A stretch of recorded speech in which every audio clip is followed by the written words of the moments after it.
Alors que les manifestations s'intensifient depuis 3 nuits en Iran, Téhéran menace de frapper Israël, ainsi que les bases et les navires militaires américains en cas d'attaque. La réponse à Donald Trump, qui a affirmé à plusieurs reprises que les États-Unis frapperaient l'Iran en cas de répression meurtrière des manifestations.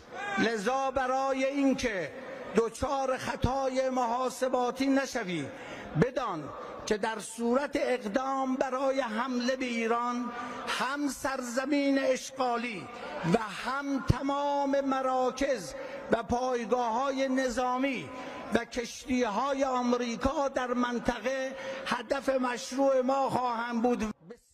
Débutée le 28 décembre, la mobilisation liée au coût de la vie s'est transformée en large mouvement de contestation du régime iranien. Alors que les autorités ont instauré dans la nuit de jeudi à vendredi une coupure quasi totale d'Internet dans le pays, la répression se durcit. Selon l'ONG Human Rights Activists, au moins 203 personnes ont déjà été tuées et 2600 arrêtées.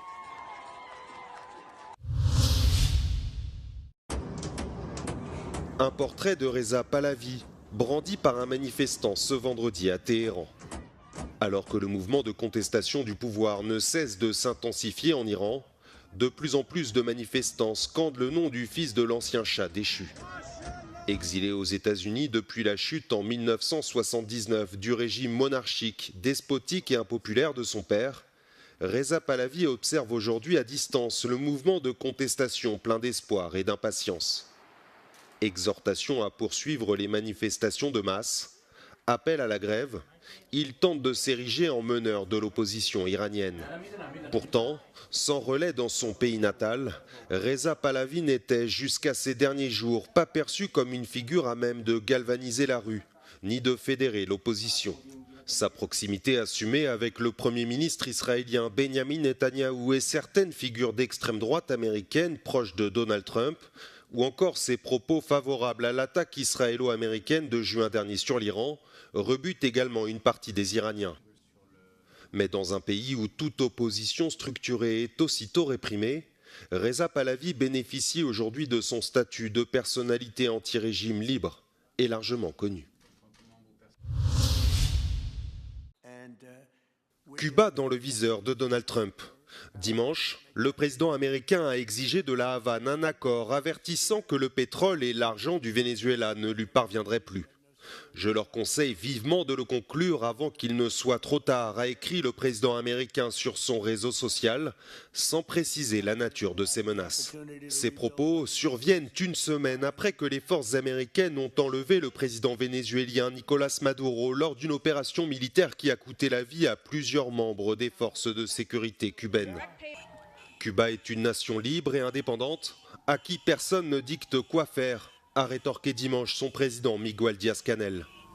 Son ministre des Affaires étrangères, Bruno Rodriguez, a quant à lui affirmé que le pays ne se laisserait pas contraindre ou presser de nouer des relations commerciales sous la menace d'une intervention militaire. En 2000, Cuba a signé un accord de coopération avec le Venezuela. Il prévoit un approvisionnement en pétrole crucial pour l'île, dans le viseur de Washington depuis plus d'un demi-siècle.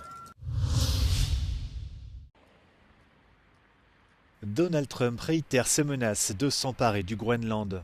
Lors d'une réunion avec des dirigeants du secteur pétrolier à la Maison-Blanche vendredi, le président américain a déclaré que si les États-Unis n'agissaient pas, la Chine ou la Russie pourraient à l'avenir occuper le Groenland. I'm not talking about money for Greenland yet. I might talk about that.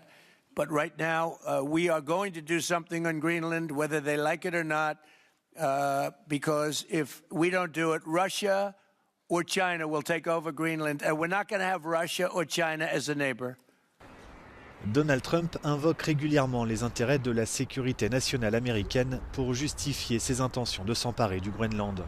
Après les récentes attaques américaines contre le Venezuela et la capture de son président Nicolás Maduro lors d'une opération militaire, les inquiétudes grandissent quant aux intentions des États-Unis envers ce territoire autonome du Danemark, pourtant allié de l'OTAN.